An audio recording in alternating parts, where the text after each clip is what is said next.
కేవలం 22 ఇయర్స్ ఉన్న పర్సన్ ఒక పాజిటివ్ ఎంకరేజ్మెంట్ ఇస్తే ఏం చేయగలడు అనడానికి ఎగ్జాంపుల్ చాలా చాలా ఇన్స్పిరేషనల్గా ఉంది నాకైతే. సో ఇతని పేరు సాయి చరణ్. సామ్సంగ్ ట్యాబ్ ఉందంటే ఇతని దగ్గర. వారంటీ పీరియడ్ ఎప్పుడో అయిపోయింది. కాకపోతే మదర్ బోర్డు పోయిందంట. ఇప్పుడు సామ్సంగ్ సాఫ్ట్వేర్ అప్డేట్ ఇచ్చినప్పుడు. సాఫ్ట్వేర్ అప్డేట్ వల్ల పోయింది కదా అని అడిగితే బట్ రిపేర్కి వెళ్ళాడు స్టోర్కి. వెళ్తే వాళ్ళు 64,000 బిల్ వేశారంట. డిస్ప్లే కూడా పోగొట్టి వేస్తే కన్జ్యూమర్ కమిషన్కి వెళ్ళాడు. వెళ్తే తను గెలిచాడు. బట్ గెలవడం కంటే కూడా వెళ్ళినప్పుడు చాలా మంది డిస్కరేజ్ చేశారంట. చుట్టుపక్కల ఉన్న వాళ్ళంతా ఫ్యామిలీ కానీ ఫ్రెండ్స్ అంతా, అరే ఏంటి ఏం చేస్తావు నువ్వు 22 ఇయర్స్ సామ్సంగ్ అది ఇది అని. బట్ ఒక్క పర్సన్ వాళ్ళ ప్రిన్సిపల్, థ్యాంక్ యూ సార్, మీ పేరేంటో నాకు తెలియదు, మీలాంటి వాళ్ళ వల్లే పాజిటివ్ థింకింగ్ అనేది పెరిగింది, ఒకటే చెప్పాడంట, సాయి నువ్వు గెలిస్తే సామ్సంగ్ లాంటి కంపెనీ మీద గెలిచావని ప్రౌడ్గా బతకొచ్చు, ఓడిపోతే నీకు ఒక మంచి ఎక్స్పీరియన్స్ అవుతుంది, ఫైట్ చేసి ఎవరి వరకు అని చెప్పాడంట. ఆ పర్సన్ చెప్పిన ఆ మాట వల్ల ఇతను అప్పుడప్పుడు ఏడుపు వచ్చేసేదంట చుట్టూ జరిగే చూస్తుంటే, వచ్చే లీగల్ కౌన్సిల్ పెద్ద పెద్ద వాళ్ళు వస్తుంటే.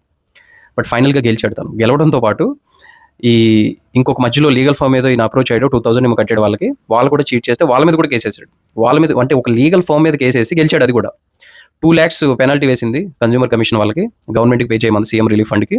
ఇప్పుడు థర్డ్ కేసులో ఉన్నాడు ఇతను. ఒక సోపు ఫెయిర్నెస్ ప్రామిస్ చేసిందంట, ఇంగ్రీడియంట్స్ ఏవి ఫెయిర్నెస్ అవ్వట్లేదు సార్, నేను దీని మీద కూడా కేసేస్తానని చెప్పాడు. ఇలాంటివి మీరు లైక్ చేయాలి, బికాజ్ ఎందుకంటే లైక్ చేస్తే ఎక్కువ మందికి రీచ్ అవుతుంది, ఇది వస్తుంది. నేను ఎప్పుడు లైక్స్ అవి అడగను, బట్ ఇలాంటి పర్సన్ మనం ఎంకరేజ్ చేయాలి. చేస్తే లీగల్ అవేర్నెస్ పెరిగింది, మోర్ పీపుల్ మెచ్యూర్డ్ పీపుల్ లీగల్లోకి వస్తారు. Follow me for more.